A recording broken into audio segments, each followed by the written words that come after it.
Oh, you're hiding there. I'm just trying to get into my tools.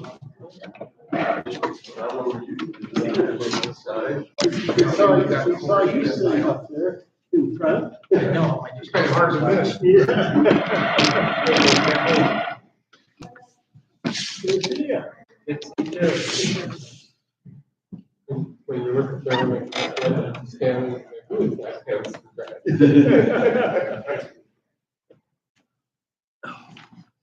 Give it another minute or two for people to get back in. Oh, yeah.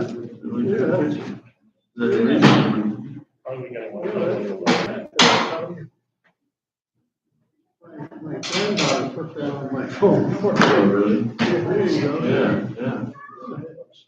Good way to start today. Yeah, right.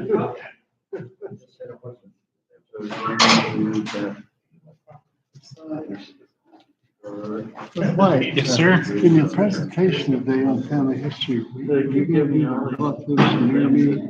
I think so. Brother Cookson is doing it, but I think he might be Okay. talk about that. Good. So we'll see. Relatives near me? Yes. You use that as an introduction to the app, to talk about the other features of the app that are there.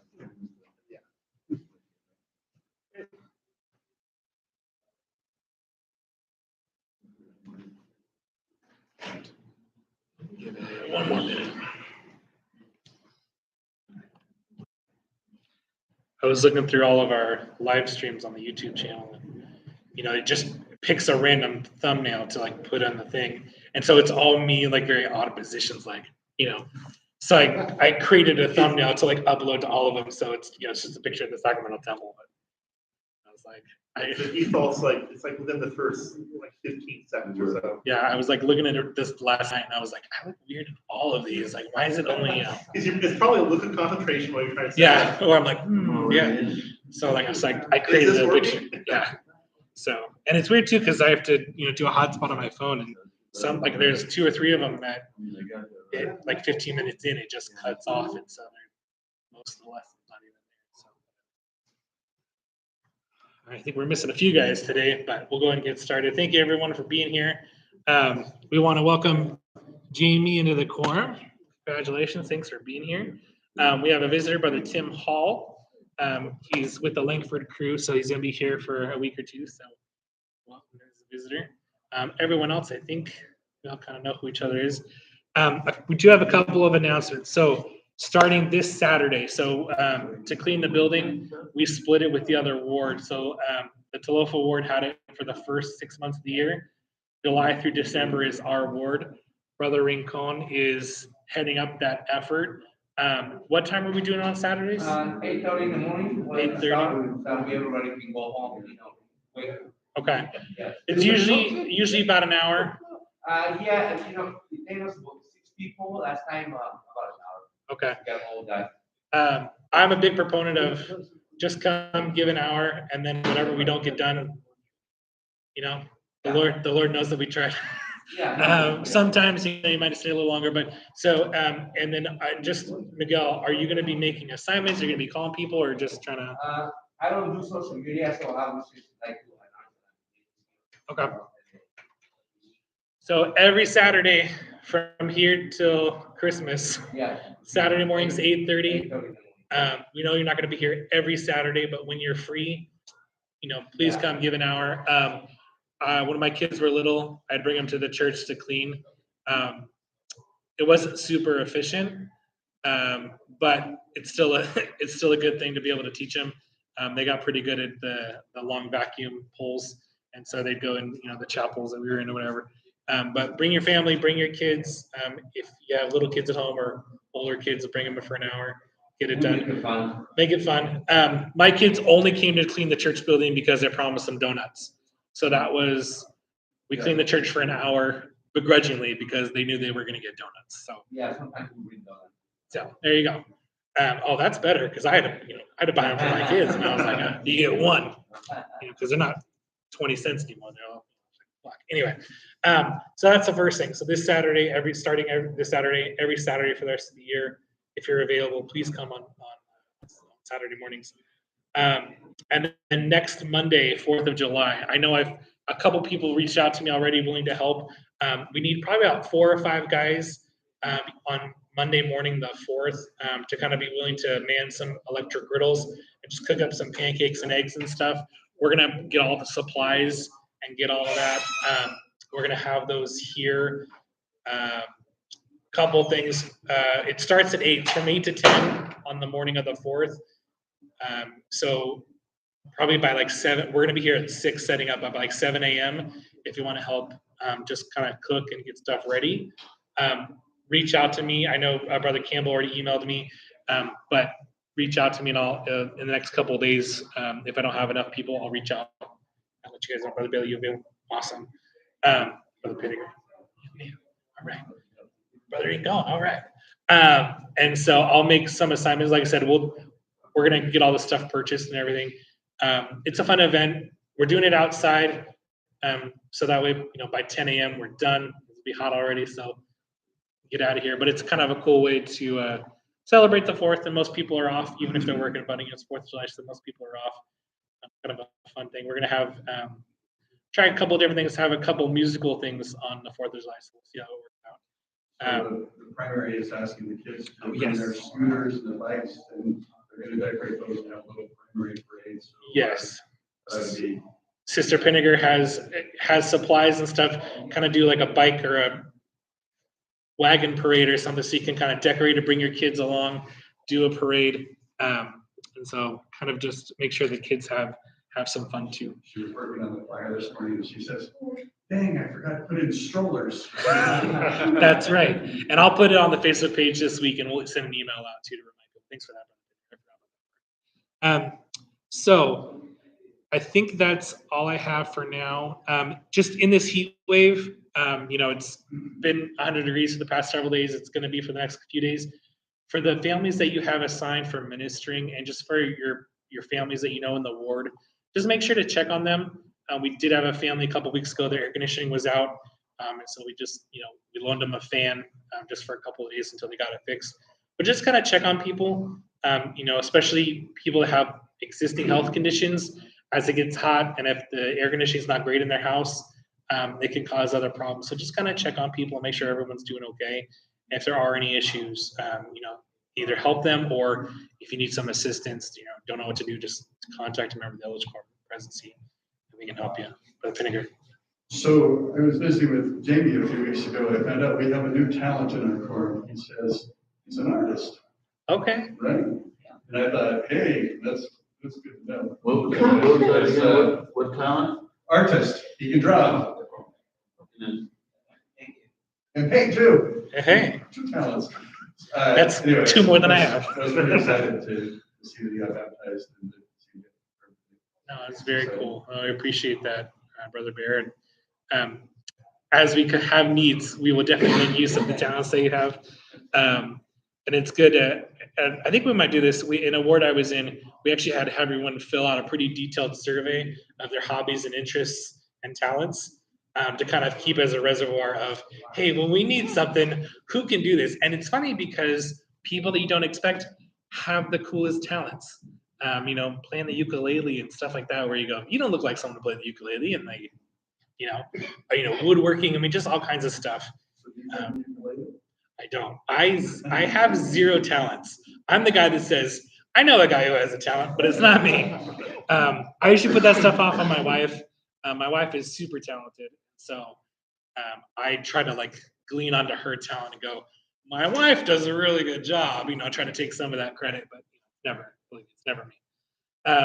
So Chuck wanted to follow up real quick. He hadn't been able to talk to Eddie Love this week. We just want to make sure, had anybody had contact with Brother Love this week? Okay, I didn't think so. So he's in the care facility. He's doing well. We're going to set up, we talked about the possibility of just someone visiting with him a couple times a month, maybe not every Sunday, but maybe twice a month on Sundays to help him get the Zoom set up or watch the Zoom with him for sacrament meeting. And so we're going to make that assignment. We're going to have someone kind of coordinate that. And so if you're contacted about that, that's what it's about. It's just kind of, Brother Love, he's been kind of unable to come to church for quite a while. And so we just kind of want to make some contact with him, make sure he knows that he's not alone, and just kind of have someone sit with him every once in a while, watch the soccer meeting on Zoom, and just kind of might take a turn. So every once in a while, we might ask you to do that. I think that's it. So we're going to turn the time over to Brother Cookson. We're going to be talking about family history, and he's going to go through some stuff with us, and we'll turn the time over to him. I'm going to have you guys take one of these each and pass it down. I'd appreciate it. So family history is a lot of things. It includes our family history of where we come from, our roots, but also if we look at some of the guidance the church has given about family history, it talks about journaling and leaving a history for our descendants as well. And if you look at the scriptures, a lot of things have been lost in the Bible over the years as it was translated and so on, but still we end up with what my wife refers to as the lullaby chapter. Genesis 5. Adam begat, and so on and so on. The whole chapter is begat. It's family history. It's genealogy. Right there. And of course, it gets repetitive. Begat, begat, begat. And it can sometimes want you to nod off when you see that chapter. So I'm going to start off with an exercise. For those of you that got Brother White's email this week, the family search app for tree. If you go ahead and open it up for me, and then go to more. I'm not cutting people off. My phone has to stay here by the computer, so I'll just sit here. And under more, there's a section called Relatives Around Me. And it only works for those that are right in your area around you. But it takes your family history information from Family Search and looks for people who are related to you. Earlier, Elder Campbell saw that I was related to him, 10th cousin, once removed when he opened it up before. It only works while the app's open. So if someone closes the app, they'll disappear off your list. But it's also sometimes amazing to see who all you're related to around you, and surprisingly so. But so let's give that a minute.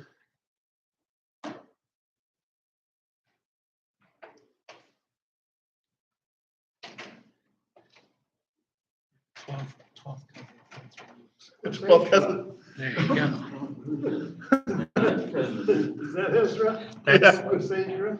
Squishy Ezra, that's me. Yeah. My seventh cousin.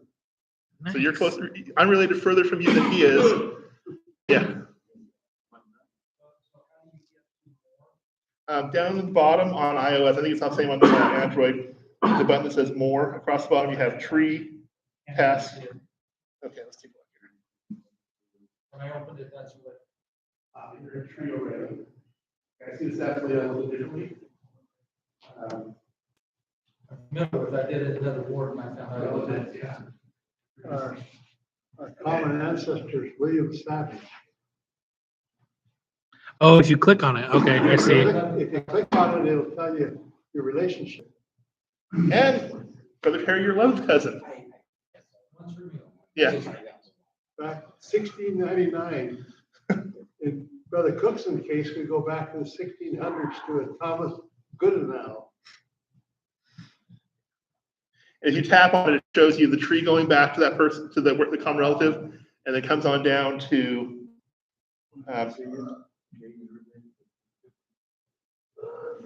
the Brother Gallup, also related. What's your name? I'm Brother Cookson, Nathan Cookson, or David Cookson might show up as. Now, this is a fun activity, yes, but the reason why I brought this up is not the activity itself. The church has made available to us everything that used to be in the Family History Centers pretty much in the Family Search website and Family Search app. You can access it anywhere, and I want to share one other activities in there that you can't access directly through the app, but makes a good family home evening one, and that is, I'm not seeing it at the moment, but there's an option to see your famous ancestors. So you may find you're related to church leaders, you're related to world leaders, inventors, famous politicians. Yeah, if anyone moves out of it, you'll lose the list. But yeah, Which one does the famous person? it's actually on the website itself under activities. So it's not actually on the app. But if you go to the app, go Family History Activities, it takes you to the website. And from there, there's the famous relatives.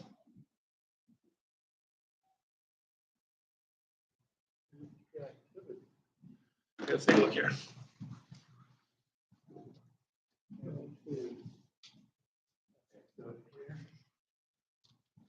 It's laid out differently on iOS. Family History Activities. Okay, that one. It takes you to the website. Okay. And then if you sign in, you can scroll down. Famous relatives. Oh, okay. All right. And this actually makes a good subject for family home evening, where you can have your whole family there and introduce them to family history.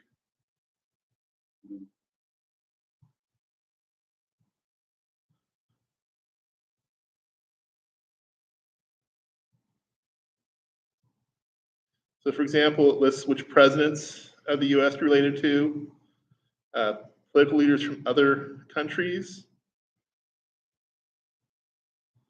church leaders.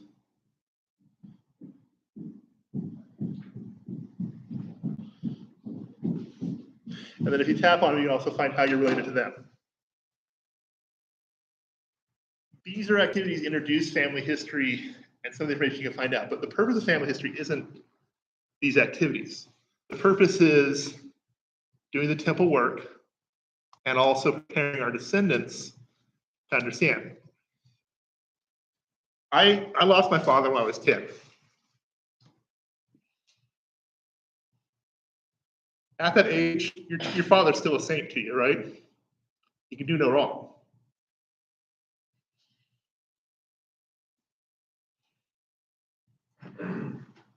Several years back, I got a hold of his journals. I am closer now to those journals than I ever was. I knew he was now his person, not a saint, and had his own struggles. So family history is twofold. Several times we see where prophets say they're writing this down for the benefit of the descendants. We also have that responsibility as part of our own family history to our own children as well. Whether it be your children or your grandchildren, or great-grandchildren, whoever it comes along, they need to learn what you went through as well. So, also family history sometimes can turn up things that are uncomfortable for some family members. My grandmother on my dad's side never wanted my grandfather to submit some of the family history for his family. Because of that, when she passed away, he did. It was his family, not hers. And that is because they were both converts to the church. He actually converted during World War II while serving in the British Army. And but when he went to get married, also during World War II, before he converted, actually, he got told the night before he got married he may not be able to get married because his name wasn't Alan Stewart Cookson. At birth, his name was Stuart Metcalf. He was the product of an affair of my great-grandfather. And then the mother wanted to keep the child for about a year, but couldn't afford to maintain a child in 1918 by herself. So she gave the child to its father, who then raised him as his own, with his wife, as their own. I didn't even tell him for the night before he was married. But as such, he wasn't legally Alan Stewart Cookson. There wasn't an adoption. And so in our family history records, there's actually affidavits from the mother, the father, the unwed mother's home, and so on, telling about, that he essentially was raised as Alan Stewart Cookson, so should be allowed to marry as Alan Stewart Cookson. Now, my grandfather, despite being a member, was a little bit of a rogue in some ways. And when he passed away, we found he actually had 3 passports. He had a US passport for Alan Stewart Cookson, a British passport for Alan Stewart Cookson, and a British passport for Stuart Metcalf.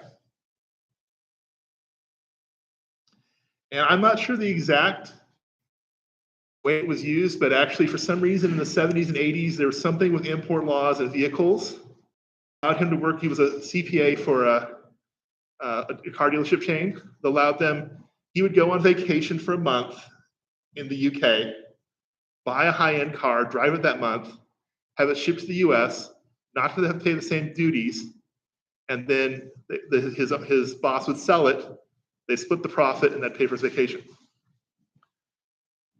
Okay, but the fact is that family history, now, if you look on Family Search, you will see off and on where different ones of my cousins have linked them in different ways, and the church has made improvements on how they link things. But sometimes his genealogy will show him linked to Sarah Metcalf, and sometimes not.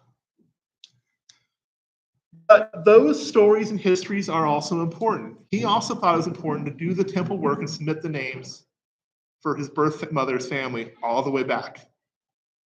And so,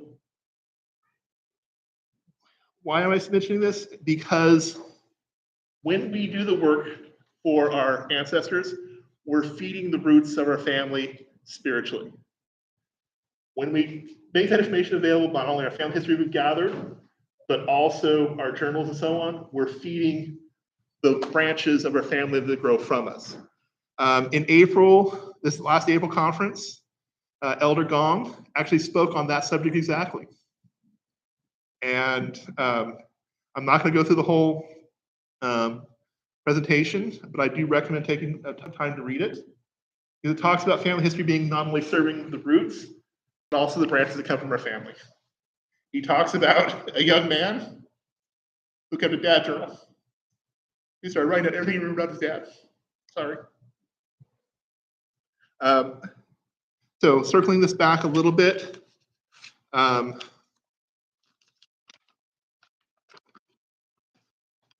Okay. So what tools are available? We've talked about the Family Search app. We talked about the Family Search website. We went to the activity there to kind of show what the information gives us to work with. But also, that app allows us to check and see what family information has been done for your ancestors. Because I forget who did it a while back, but at one point the church started looking at some of the records, and there were some people who've been baptized for the dead as many as 200 times.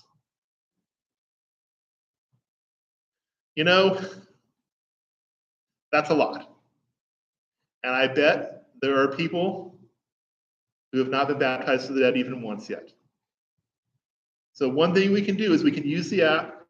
One thing that happens is, how many of us ever printed out temple cards for family members and then let them sit in a drawer somewhere and not go right away? Those cards, that's probably where a lot of that duplication comes from.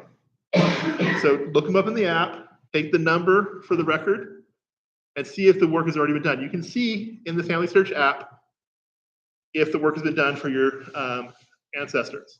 You can tap on them, it'll give you little letters for what work has been done for them. So for example, get back to the app here. Going to the tree. And currently, my grandfather is linked to his adopted mother.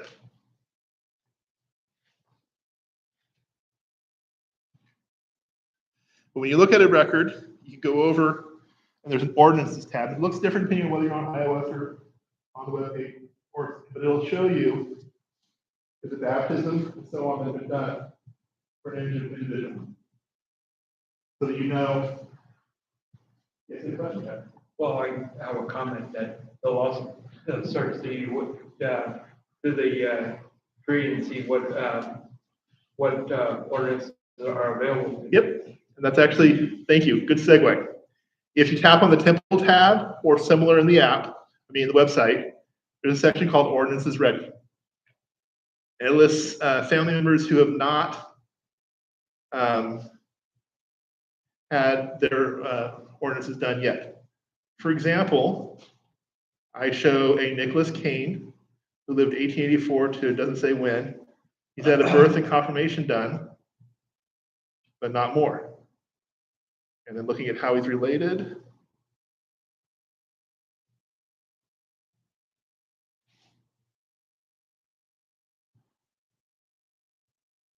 It'd be on my grandfather's side, but I'm not seeing right off the top of my head. Those are all resources you can use when doing family history. Does anybody have any stories to share about family history themselves? Well, that through family history, got my brother and help me out too. Yeah, family history is not just for members. There are many people that do want to see genealogy work done.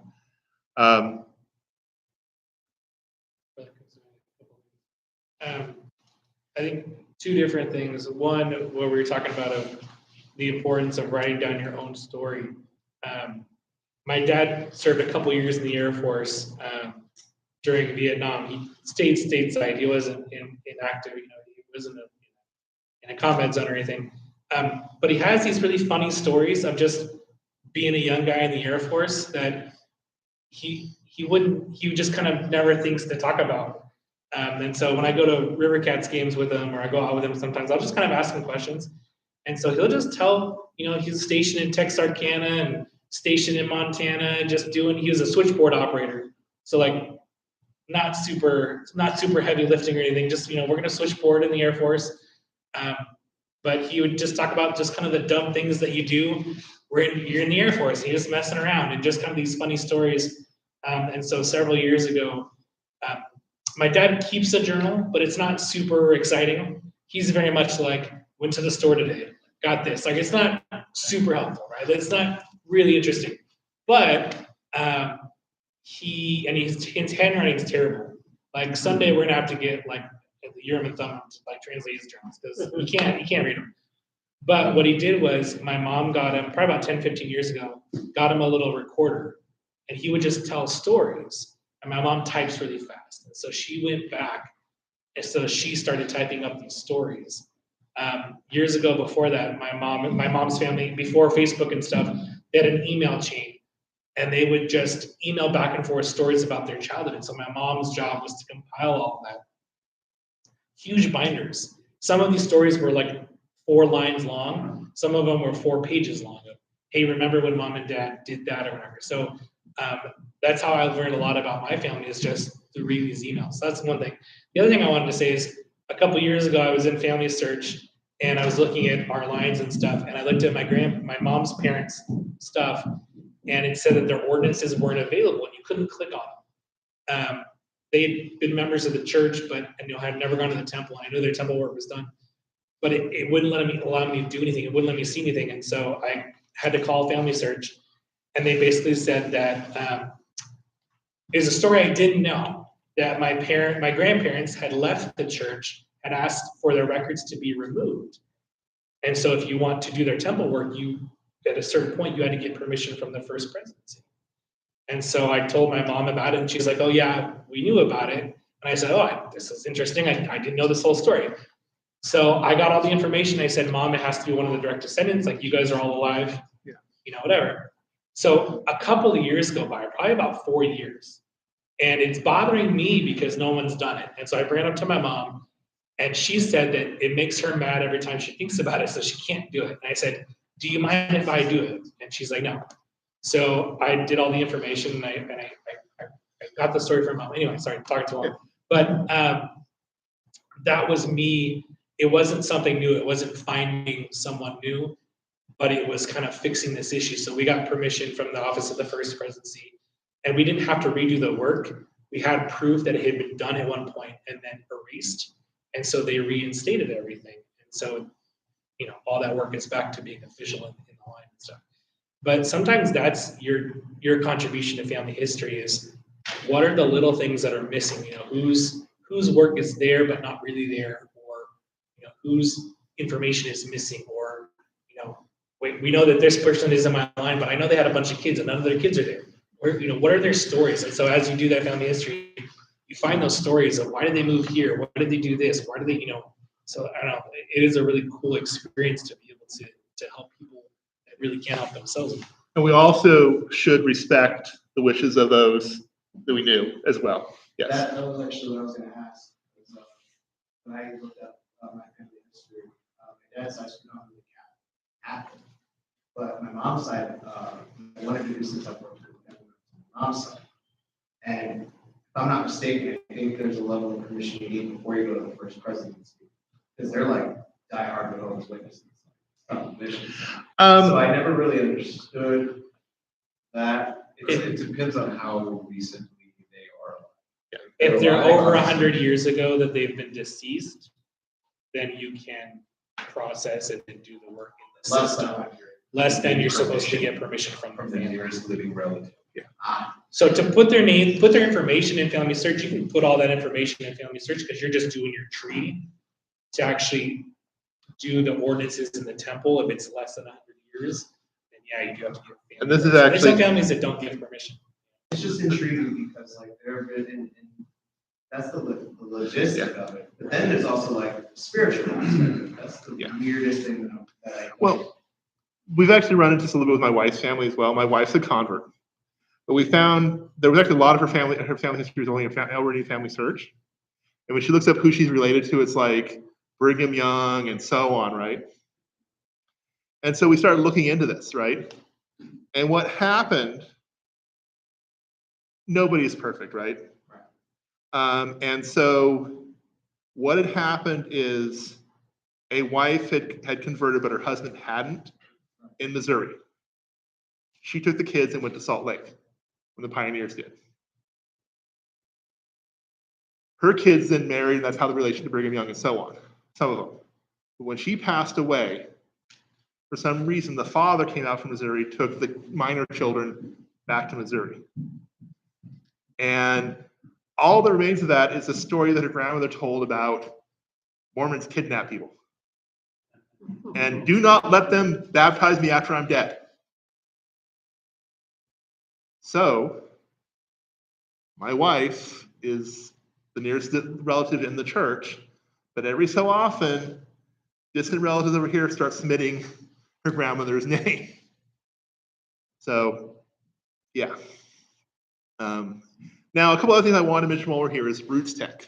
Every year, there's a conference. It's not specifically, part of it is done by the church and part of it is available to everybody.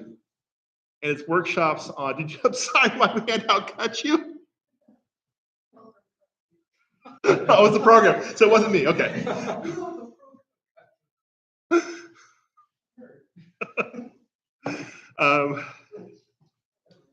Roots Tech is done every March. It's available online, and for a year after it's done, all the workshops are available online as well. Also in the church library app, some of the information is there as well. Good resource if you want to learn on how you're running into problems. There are some groups that are harder to do genealogy for than others because records weren't kept. You know, which another thing that can come into play, and this is actually again on my wife's side. We could find her family history back to a certain point in Poland. And it says, you know, and it says basically it's a church, not our church, but it's a Lutheran church record of a christening, right? And it says the parents were christened in this village over here in Lithuania, right? You go to the record of that village, and there's no record of them being christened, right?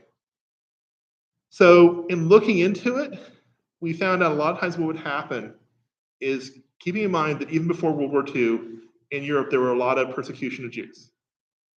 And what would happen sometimes is Jews would move to another town and have their children christened there and claim to have been christened in the town they came from.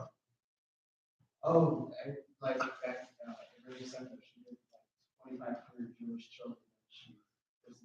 Well, what would happen is the parents would hide the fact they're Jewish, and then when they moved, had children, they'd have them christened in the local Lutheran or Catholic church. And when asked by the priest where you're christened, they say, "Oh, back here." And it may not even be the town they moved from. So those are very hard records to get passed. Yes.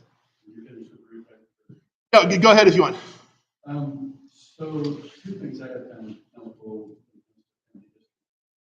One is, at different times in your life, you're able to do more family history, or you don't. In other words, you have times in your life where, I have some time to be working on family history. There's other times where there's no way. And it's been helpful for me to make it so that I'm able to take a file or take some information and able to set it aside and then able to pick up on it again. I mean, our lives are not a constant line of, and sometimes we just get a burning question. I want to know what happened to whoever it was. And also more records sometimes become available in the meantime as well. Right.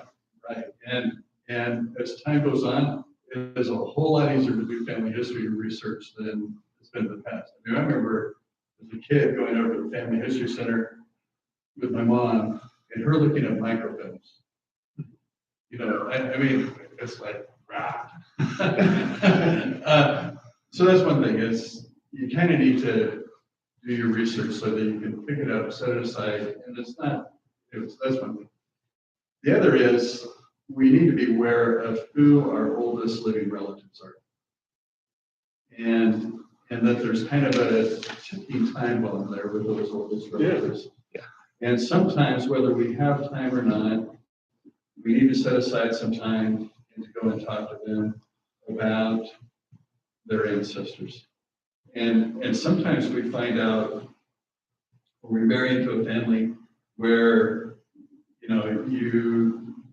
your wife's grandmother is alive, but she knew her and was somewhat raised by her grandmother, and she knew the next generation back. And so all of a sudden you have this generations upon generations of information that's available of, her knowing people that were, in my case, knowing people who were in the Civil War. It's like, man, that's reaching a long ways back. Yeah. And so we need to be aware of those circumstances of who are those oldest living relatives, and is there some information that needs to be captured there? And before you go on, because I'm glad you said that, because my question is, what if you actually, because family history is like the number one thing that I struggle with. What if you absolutely can't? Like because for example, for me, the oldest living relative that I know is my mom. Yeah. Like, not even kidding. And like my aunts and all that. But what if you can't? Yeah. I mean, each of us have our own circumstances. And it's not agency either. Like I wanted to do family history. Yeah. Well, But I just literally. Okay, so really that's the first step, is gather what you can from your family. Okay, write it down, whatever you can. What does your mother remember about her grandmother, if anything? Just remember what her birthday was. Okay, that's fine. That's fine. That's fine. It's okay. But name, right? Yeah. Maiden name. Then with that, you go to the different records that are available, and Family Search website has them. You look with a search that includes "and sounds like" or similar, and try and narrow it down. Does your mother remember approximately how old her mother was? Did her mother say, "I had you when I was 22"? That's the problem. I don't mean to put you on the spot here. No, it's hard. I don't have a relationship. Okay. Well, you can do things like look at the birth index for your mother. Well, that's easy. She was one of the. Okay, but no, go find her birth certificate and the birth index. Oh. And that'll tell you your grandmother's maiden name and your grandmother's married name if she was married at the time. And it may also show the birth date of the mother as well, or age. With that, you take the mother's name, you go to Family Search, or sometimes you use the partner access or something like Ancestry. Sometimes the record's a little bit different. You plug that in for a search, what it sounds like, and then it comes up. It may come up with a bunch of hits. If you know where they were born, that narrows it down. And then with that birth index, if it's available, you now have a name. You take that name and you look at marriage records. You then look for that person's birth record and expand out. It's slow, it's methodical. To be honest, my wife's better at it than I am because she's trying to deal with this Lithuanian Jew. But it is, I mean, it's an interesting detective process. It is. And when you're working on your own family history, you have a lot of wow experiences. And sometimes you have some inspirational experiences because, you know, there's a certain amount of inspiration in terms of, like, as you're trying to figure out, who are my grandparents? Yeah. But there's all, let me just further say, there's also a lot of identity that comes as we learn about our ancestors. And you say, oh, that's why I did it. Now there is. The only thing I know is that Catholic. Well, one other thing that also comes along, it's a technological thing that can help, but it's not a panacea that's going to solve everything. And that's DNA testing. DNA testing will sometimes turn up relatives you didn't know who have already done some family tree work. That sometimes will open doors. It may also give you some guidance that that maybe your ethnicity wasn't what you thought it was. You know, my wife, her great grandmother always said she was German. Well, what she didn't say was her family was actually from Strasbourg, which, do you know where Strasbourg is? It's right on the border. With France. Yes, in fact, it's actually been traded back and forth between France over the years. DNA showed up, 20% French. You know, and so looking for records for that branch of the family, we're looking in Germany. Like, well, maybe we need to start looking at France instead. Clues like that. I want to just throw in too that my wife's family has had something similar where there was an affair at one point that was kind of an open secret that no one talked about. People started doing the DNA testing. Well, they found not just one, they found 3 illegitimate children who are now in like their 60s. And so they've actually started to connect because it's like, that was a long time ago. We don't care that there was an affair. We want to get to know you. And so it's opened up this thing. Also, my wife's grandmother, one of her grandmothers is from the Philippines. Well, my wife was trying 15 years ago just to get any records from Manila and couldn't get anything. Now her whole family is on Facebook. And so they've been able to connect through social media of these people that we would thought we'd never be able to see. Her grandmother's sibling, she has one living sibling. And then these aunts and uncles that my wife never knew, they're commenting on our Facebook pictures now and stuff. So using social media too, and like Brother Pinner was saying, with just new records and new technology, sometimes you got to put it away and go, I'm at a dead end. In 5 years, new records may have been found. New technology may allow you to connect with people in a way that you never thought. Yeah, and going back to the French great grandmother, she married a German in the U.S. from German descent, so she always said she was German. In reality, Strasbourg, they could have been either, but some of the records going back a little further may actually be in France that we're looking for on that side. Now, her husband, that's the one who's descended from Lithuanian Jews, probably. So it's a detective. It can be frustrating. It can be very frustrating. I will say, if you find yourself at a hard block, ask for help. If you're still at a hard block, set it aside. Come back to it. You know, maybe even just, there are stuff we are finding in my grandfather's records that they're now connected to other things, you know, because other people have done work, you know, so yeah. Oh, I was gonna say, indexing Yes. is a thing, especially if you're having that block, I can't do anything, on my line. Indexing is something that you're just helping the general process, but I've, not personally, but like 4 friends or so, who as they're doing indexing, actually end up finding something that becomes a clue for their own line as well. Like, here's this block they weren't gonna be able to get by at all. and as this, here's that net out into sea type of thing. And so for reference, indexing is taking the scans and records and basically converting it into data that can be used to search. And so indexing may not solve your own block, but may solve someone else's block because it makes the information searchable for others. And someone else's indexing may lead to being solved someone else's block. I mean, we found a relative that they found his tombstone, could never find his birth record. Found his tombstone, found out his birth year on there was listed different than whatever we thought it was. Found the birth record. Because someone indexed that tombstone. So I'm thinking about Jamie here for a second. So yesterday, Jamie got baptized, and one of the great spiritual experiences of his life was being baptized. I didn't want to go too far with this one. Okay, so you think of some spiritual experiences, but I'm just gonna hypothetical here. So let's say that hypothetically, Jamie has a great grandfather who's passed away, who's on the other side, right? And the righteous elders there have taught him the gospel, and he is just waiting for Jamie to go and do his work. And so Jamie could have the opportunity to go to the temple, to be in the baptismal font there, and somebody would baptize him using pretty much the same language, except saying, I baptize you for and on behalf of whatever your grandfather's, great-grandfather's name was, and put him in the water. And then today, you being confirmed, also being confirmed for that grandfather.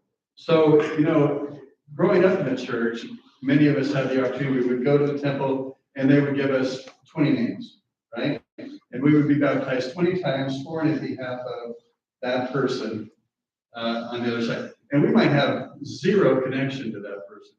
But I can tell you that when you have the opportunity, to be baptized for your great-great-grandfather, that spiritual experience that you experience for yourself, I'm going to guess that you're going to have a similar connection and experience as you are able to do that work for and on behalf of your grandfather. So sometimes we have to, we get pretty technical about all this stuff. And all this technical stuff is very important. And the detective work and all of the joys that come that way, but the joy that comes in doing some work for an ancestor is just amazing. So when I was preparing for this, I talked to Sister Lloyd a little bit because she did a presentation for Relief Society in January. And she mentioned that one of the goals for the stake was to increase the number of names being submitted, and that being new names. And if every one of us submitted one new name, the stake would reach that goal. So just kind of a reference on that as well. And with that, we're actually pretty much at the end time-wise. Any volunteers for closing prayer?